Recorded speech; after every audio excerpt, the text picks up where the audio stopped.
Hey YouTube, welcome back. This is the final build guide for what I've been calling building a better bleed bow build. So I've got 4 other videos on YouTube. If you want to see the iterations and what this build has looked like as we've been building it, you can go back and watch those other videos as well.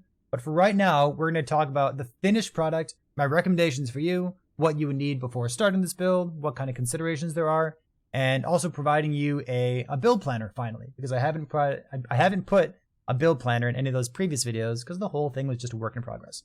So let's go ahead and get started. If you have like specific questions about like what we're doing, remember, go watch those previous videos. So the entire build started out with the idea of using Xithara's Conundrum.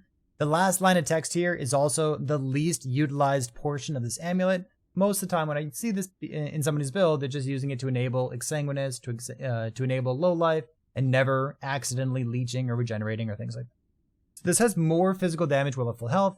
And then we're going to stay at full health with life gain on skill use, life gain on hit, life gain on crit, life gain on shift, life gain on dark quiver pickup, life gain on bleeds exploding on the enemy with Valdir's Chalice. We have a whole bunch of life gain on hit, which means that while we're in combat, we are pretty tanky, not only because of the life gain on hit, but also because of glancing blows, dodge, and things like that. So this character kind of looks like this. We're going to wind up 1, 2, 3, 4, 5, 6. Whoops, if we can hit. And we're looking for this little modifier down here, these little teeth. We want to keep these teeth at 6 stacks because that's going to be our puncture from Bloodthirst, these nodes in the puncture skill. And then once we have those up, we're just going to like unleash for as long as we have those stacks and get a whole bunch of damage. So the highest damage that we have is about 500,000 consistent DPS against like, bosses or anything that survives and stands in front of us. If you're looking for pop DPS, if we spec puncture into like consuming all the bleeds that are on enemy, it's about 6.3-ish million damage. Since then, we've added a little bit more damage. With puncture, you could also drop the shred because we had shred previously from our blessing, which is this one here, the Age of Winter. And because we don't need shred as much from puncture anymore, we can spec nodes into efficacious toxins. So our damage is about 10% higher than video number 4, if you saw the DPS demonstration there. So we're about maybe 6.97 million pop DPS. And then our consistent DPS against monsters that are just standing in front of us is maybe 5.6 or 560,000, 570,000, somewhere around that range. So let's go ahead and talk about the build. So first things first, the skills themselves. So we have puncture here. Puncture is giving us a bunch of bleed stacks, and most importantly, these nodes here with hunger and bloodthirst, giving us a stacking global buff for a bunch of bleed chance.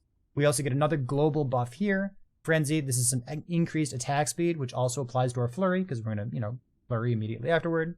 We have this node here because why not? We don't need to put any points in the mana on hit because we don't really need them. And then we have 1 travel point and 4 points here for efficacious toxins.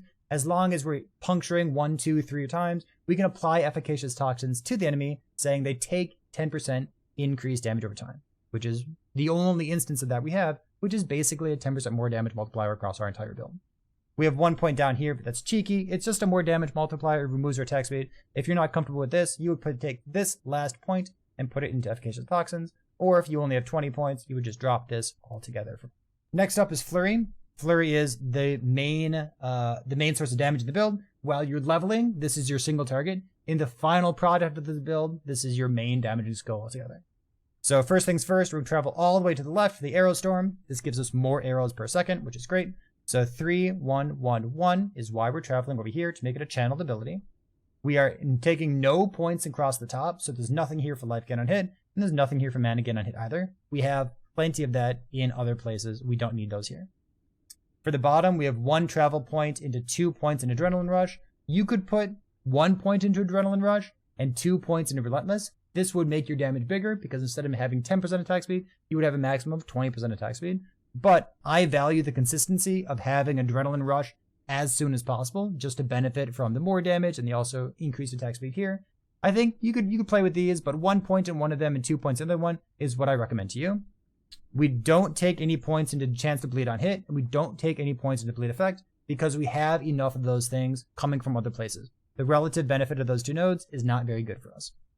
We have 2 points into Vile Tactics, which is just traveling, and then 3 points into a more damage multiplier, so we take that so we can deal more damage. The last couple points are 3, 1, and 3, traveling down to crescendo. So we have a generic more damage multiplier here. It's about, 8% more damage per point. We have a travel node, and then this, and this is like -15 plus 75. So it's kind of like 15% more damage per point, if you think about it like that. It does give us an overall increase in our damage, and I think this is absolutely something that you want to include in your build. Remember, you're attacking super fast, and you're going to hit that 75 very, very often. Next up, we can talk about these two skills because they go by very quickly. Shift is a pretty normal thing. We're not doing anything special here. We just have Shurikens being procced. We have some life, some mana, and 3 points into movement speed, just so we can run around as fast as possible. 1 point into invulnerability, and then 1 point into dodge rating per dexterity while we're shifting. So just standing ground, we have 13% dodge. When we shift, it spikes up to 72, and then goes down to 13. I think that's absolutely worthwhile, and there's not much that I'd want to take other than these nodes in shift. Next up is Shurikens. It's kind of boring for a skill. There's not too much that we're using this for. If you want to spec this into Smoke Bomb or something, I could suppose you could do that as well. But we are getting both offense and defense out of Shurikens, and I think it's worth mentioning. So for the defense, let's move my head. We have a blade shield that spins around us, which is this here. And then as we have the spinning, we're about 29% armor. And then you see while these Shurikens fall off, we drop back down to 19% armor. So this is a nice little extra, armor that we can get just spinning around our character. It's kind of free. And then as monsters, walk up to us, we have global bleed chance, which means monsters will have extra bleeds applied to them as they walk up to us. And also, if they get ticked by one of the Shurikens as we're walking by them or as they run up to us, they're going to have Fizz Shred applied to them. So we have Fizz Shred from our blessing, and then we also have 200% Fizz Shred on each of the Shurikens if a monster is in melee range. The last skill to talk about here is Dark Quiver. Let's move my head back down to the bottom right of the skill. So what we have going on here is kind of like a bit of flexibility. I think this is really worthwhile. You could spec things like Smoke Bomb. The reason that I ended up choosing Dark Quiver over Smoke Bomb is basically this node here. I want to be able to cap my glancing blows as often as possible. You see, if my defense tab, I have a chance to receive a glancing blow of 79%. If I click on, or if I walk over one of these arrows here, I spike up to 104%. So I value that. I think it's really good. You could, instead of Dark Quiver, you could spec into Smoke Bomb. And Smoke Bomb, you would spec into like 4 to 4 points in Rapid Concealment. And then you would also grab 1 point for the Silver Shroud, which we get as well, but you could have extra Silver Shrouds in your build, which gives you a guaranteed dodge on the next attack you receive. So the reason that I chose Dark Quiver instead of Smoke Bomb is the Dust Shroud frequency. I don't want to stand in Smoke Bomb because oftentimes I'm scared. I want to be moving. I want to be going somewhere else, repositioning. I don't really want to stand in one place. So I found myself enjoying Dark Quiver, and I basically numlock it. So every once in a while, my character stutter steps, but I'm okay with that. I think it's a good place to be.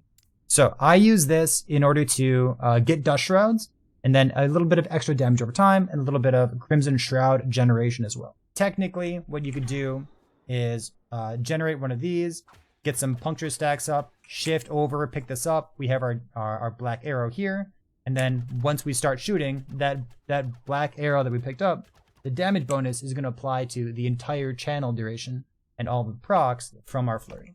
So technically, you can get some damage out of this as well, but for the most part, I just chose this because of black arrow. For the mastery, we can zoom through this because there's a lot of basic looking stuff going on. In our base mastery, we have a bunch of dexterity, 155 in order to get reduced damage taken while moving with some extra dodge rating, and then a bunch of chance to gain haste on hit and some extra damage based on our movement speed, which is great. Our movement speed when we shift is 85%, and then if we also have any haste generation, we go up to 115% just for a moment there. So these points are maybe about 20% increased damage per point. If you squint at it, it's somewhere around that range. So these points are really nice, and they give you haste. So because of how we're playing this build, if we tap Flurry once, you see my mana goes down in a big chunk, and then it also continues to drain after that. The reason that my mana goes down in a big chunk is that our build is generating a lot of damage out of Coated Blade. Coated Blades interacts with channeling skills by consuming that 40 flat mana one time, and then giving you the more damage over the entire duration of the rest of your channel there.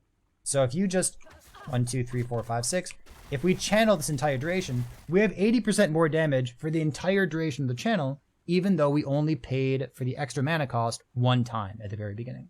So our mana gain on hit from Puncture goes boop, boop, boop. So maybe 2, 1, 3. A very, very small amount of punctures in the grand scheme of things in order to recoup all of the mana that we've lost by channeling, by holding things down. And realistically, you would never channel Flurry this long, because if we channel that long, we no longer have our stacks, which we would otherwise get from using Puncture. In the Blade Dancer, we only have 8 points into Glance and Blow Chance because we want to be tanky, we want to survive. For the Marksman skill tree, we have 8 points into Bow Attack Speed, which is great for us. We've got some health gain on hit as well. Remember, things like health gain on hit get around the downside of Xithara's Conundrum. So you're going to see a lot of things that say life gain on hit, life gain on crit, life gain on skill use, life gain on things like that. So we've got 8 points here. We have 1 and 5 points into Woundmaker. You might be asking, why do we have crit vulnerability chance? We'll get there in just a moment. We want to be crit. We want to be critting our enemies. So we need just a little bit of critical strike vulnerability in order to make that happen. So next up, we have 1 point into some concentration with 8 points into dodge rating. I just like having this flat dodge. It makes my character feel a lot tankier. I feel like if you don't take these nodes, you're going to have a hard time getting enough flat dodge where your percent increased dodge feels good on a character like this. Next up is reduced damage taken over time. I guess less damage taken over time. And then also some extra damage over time for a character. It's 7% per point. Pretty okay. We have some physical damage, chance to bleed on bow hit. This node does not apply to the icicles from our bow from our Reign of Winter, but it does give us increased physical damage, and it applies to most of our damage, just not the icicles. Keep that in mind. And then we have Arrow Storm, 6 points. For Arrow Storm, remember that when you're attacking, you have this green little go sign down here, and then when it goes on cooldown, it becomes this red sign. So if I move my head, you can see that it's the Arrow Storm cooldown. There we go. And then when it's back off cooldown, we have like green light means go, which is a great way of telling you that you're benefiting from 60% increased bow attack speed, which is awesome. Next up, we have 1 point in Silver Shroud. We only need 1 because all we want is the guaranteed next dodge. And as soon as we dodge, all of those are going to be consumed and they're going to generate ward. So we don't care about the ward generation. We just want that 1 guaranteed dodge point there. Next up, we have 1 point into Ethereal Arrows. And then we're going to travel into Mana Warp. These points, they're kind of optional, but I like having big, chunky mana generation whenever I use Puncture in a hidden enemy. So maybe 2 points, maybe 3, maybe 4 points into Mana Warp, something along those lines, so that when you're running low on mana, you puncture 1 or 2 times, bop, bop, and your mana just shoots all the way back up. So that is why these nodes are here, because they're comfortable for me. The last points, these 1 and 5 points here, these have to do with the critical vulnerability that we took over in Woundmaker.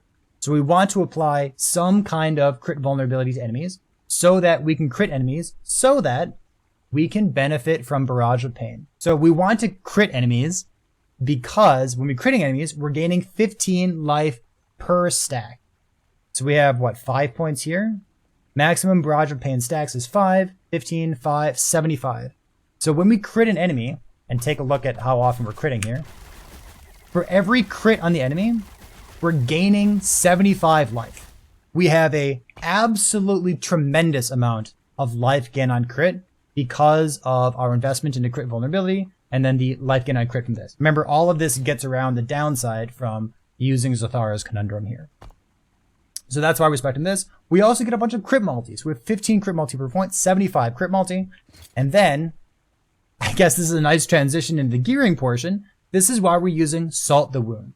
So Salt the Wound also has 29 crit multi on it. You see if I look at my damage and I take this off, you see my crit multi is 200. So I have no crit multi in my build other than the node we just looked at and Salt the Wound here, which is 29.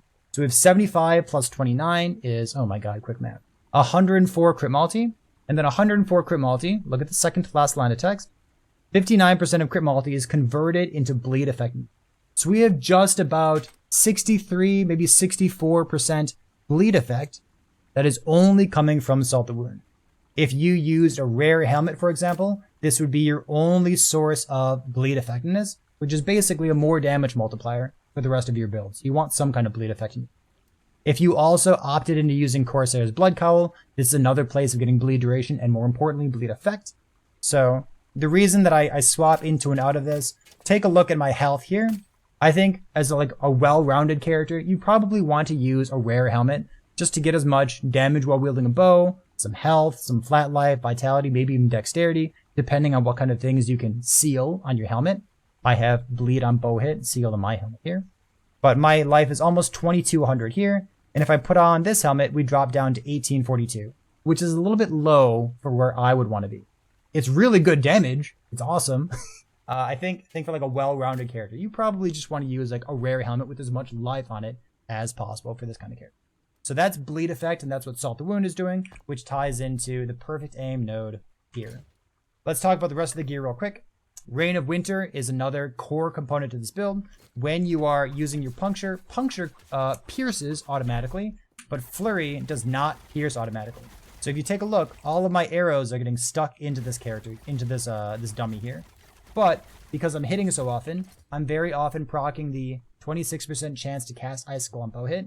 And we're not scaling the Icicle's damage. We're only using the Icicle to benefit from all of the global chance to bleed on hit and the global bleed effectiveness and bleed duration and bleed damage that we have on the rest of our build. So it's another hit, and hits are good, so that's why we're using it. So I want to tell you, if you don't have a Rain of Winter, the bow attack speed's sweet, but you don't need it.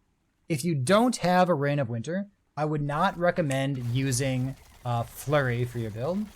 And I would actually recommend just being like a Puncture and Bleed Detonating Arrow character, which I actually have a YouTube video on, curiously enough. So I think that'd be a great way of like maintaining your AoE while also having great damage. The reason that this build gets to go puncture, this is that when you're clearing maps, the Icicle kind of helps you clear the rest of the content because your arrows aren't getting stuck on the first enemy that stands in front of you. I think that's a really important thing to take note of. If you don't have Rain of Winter, I would not recommend going Channeled Flurry for like the crux of your build. I would recommend still incorporating Detonating Arrow until you get Rain of Winter. Alright, that's it. Let's talk about the rest of the character. We have a Woven Flesh. I hate trying to gear for crit avoidance on these characters because it's so tedious. Like you just don't get anything. You get like poison resistance on this one node here. You can try to cheese it up with maybe some extra elemental arrows to get Ellie res, but the rest of your gear, you get poison res, maybe some fire resistance here. You don't get much help when it comes to gearing up your marksman characters. So I found myself using Woven Flesh more and more.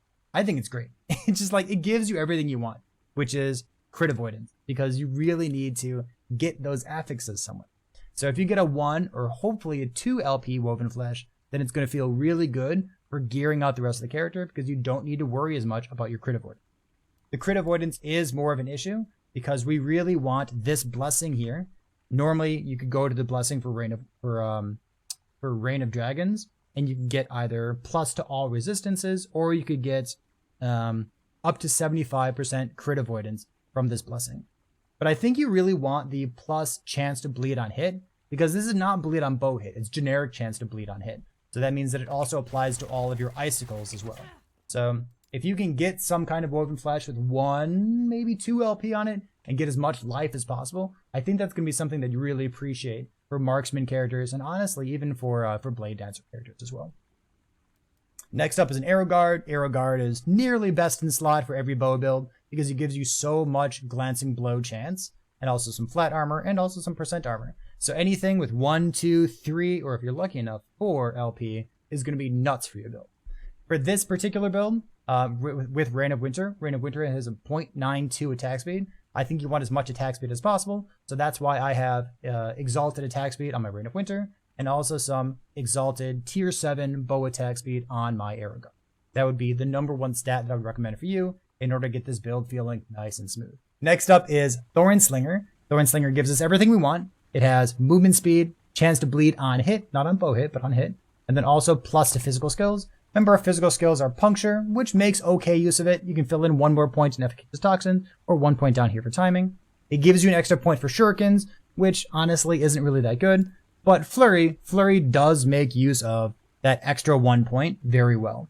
So I think Thorn Slinger is something you want. It's a common enough low-level unique item that you can find it with 1, 2, maybe 3 LP on it. So some combination of hybrid life, percent life, cleanse. One or two or maybe three of those things are what you're looking for when you're making a legendary Thorn Slinger. For our rings, we're just looking for as much resistance as possible. Honestly, this thing has void damage. It could be better, I guess, but I really want as much resistance as possible to make up for the uniques and the legendaries that I'm trying to cram into this build. It's been a fun gearing process, but it's a little bit tight trying to get everything that you want into this build. Last up is Valdir's Chalice. Valdir's Chalice is the last piece of the puzzle to get around the downside of using Xithara's Conundrum. This is no leech, no regen, no potions, but it gives us more physical damage while at full health. So Valdir's is awesome for staying at full health because we already have life on use, life gain on hit, life gain on crit, life gain on shift, life gain on dark arrow, dark quiver pickup, and we also have life gain on kill. So whenever we kill anything, we get 20 health, it's the last line of text, 20 health gained on kill per stack of bleed on the target. And we have a tremendous number of bleeds on any given target when we actually kill them. So the leech on this doesn't matter. The bleed duration, it's fine. So it has a bunch of good text, and then it also has a tremendous part of survivability, which is the last line of text there.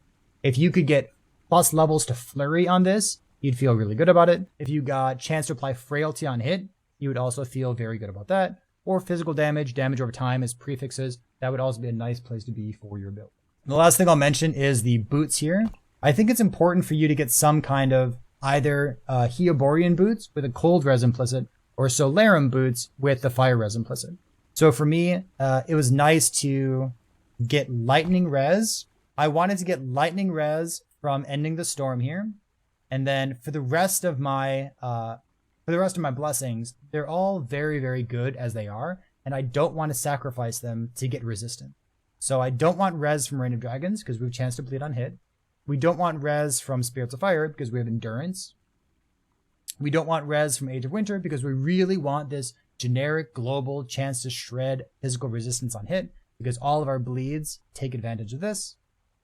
And then for Black Sun, we have void res here. So the question is, like, if we have lightning res from one of our blessings, where are we getting fire and cold from? So I think just using your boot slot for a bunch of fire res or cold res as the implicit, and then getting an explicit modifier of the other one. So I have Solarum boots that have a fire res implicit, and then getting cold as the explicit modifier. Or you could switch those back and forth. My boots here are atrocious. Hopefully your boots will be better. You'll want Vitality as the prefix, Tier 5, Tier 6, Tier 7% hybrid life as a suffix. The idols, we'd like to have as many relevant modifiers on these 2x2s, these adorned idols, as possible. So the prefix here is the most important part. It goes from 7 to 20. So mine has 10% increased bow attack speed, but you'd like to have, 15, 16, 20% increased bow attack speed for 3 seconds when you use a bow attack. So this buff that we get 10% here and 12% here, both of these are kind of low rolled. This buff coincides very well with something from our mastery, which is the Arrow Storm. So we have 60% bow attack speed when we pop an enemy like this, and that's the green go sign that pops up on our buff bar there. We'd like to have 4 of these with relevant suffixes as well. You see one of my suffixes here, I have dodge rating if hit recently. It's a nice little chunk of survivability. Remember, flat dodge is pretty good because you have so much percent dodge. A little bit of poison resistance might be a good place to go as well. This character is 71 poison res, 50 without, so that's a nice place to be. The rest of my idols here, because I don't have other good idols to use in these slots, I have health percent health, health percent health, health percent health. My last one here, I chose to go with health percent health in order to have more health on my character. So that's what my gearing process looked like for items. So the last couple of things to talk about are the uniques in this build worth using? Because we're using a lot of uniques. We have a lot of legendaries in the build. Are they worth using? I think Reign of Winter, if you can get enough attack speed in the rest of your build, I think it's absolutely worth using Reign of Winter to go Puncture and then like Channeled Bow Flurry, proccing as many icicles as you can. I think this is an awesome way of building a bleed bow character. Is it worth using Xithara's? It's cool. I don't know, man. So if you take out Xithara's, you can leech, but you already have so much life gain on hit. If you take out Xithara's, it means that you get to use something like Aurora's Time Glass, which is absurd. It gives you a get out of jail free card, right? You're leeching a whole bunch you would have a ton of leech at this point, or sorry, you're leeching a whole bunch, you have a bunch of life gain on hit, life gain on crit, life gain on all that stuff. So as long as you're not getting one shot, this just adds an absurd layer of defense to your character. So last couple things that come to mind for this character. If you don't have a Reign of Winter, can you play this build? I don't think that you want to play a build with Puncture and Channeled Flurry for your single target if you don't have a Reign of Winter. Because the Channeled Flurry doesn't pierce by default, so you're going to feel like monsters are kind of overwhelming you, and you're going to feel like you want to use Puncture more often because Puncture pierces by default. So if you don't have a Reign of Winter, I would recommend using some kind of Obsidian Bow. An Obsidian Bow with damage over time, fizz damage, attack speed, crit multi, some kind of combination of those 4 prefixes, and then bleed on hit as a suffix. So Obsidian Bow is nice because it has 1.1 attack speed as opposed to the 0.92 base attack speed from Reign of Winter. And then it also has 100% increased physical damage as the implicit modifier on the bow itself. So just using something like this, and then I would say, instead of using Flurry, use Puncture and then use Bleed Detonating Arrow. I have other build guides for that. In fact, in this YouTube playlist, you'll see that in video number 1 and video number 2, this was going to be a Detonate Arrow Bleed character from the very beginning before we transitioned over to being a Channeled Flurry build. So I would recommend that before you get Reign of Winter, just go ahead and play Bleed Detonate Arrow instead with some kind of generic looking bow here. And then if you want to, once you have a Reign of Winter, you can spec over into the Puncture plus Channeled Flurry. And at that point, you would spec into Coated Blades to get that huge more damage multiplier because it interacts really well with channeled abilities. In any case, it's been super fun to play this character. In terms of fun, absolutely S tier. I don't know how good this build is, but it's absolutely great and I can't stop playing. So thanks for being here. I appreciate it. I'll see you next time.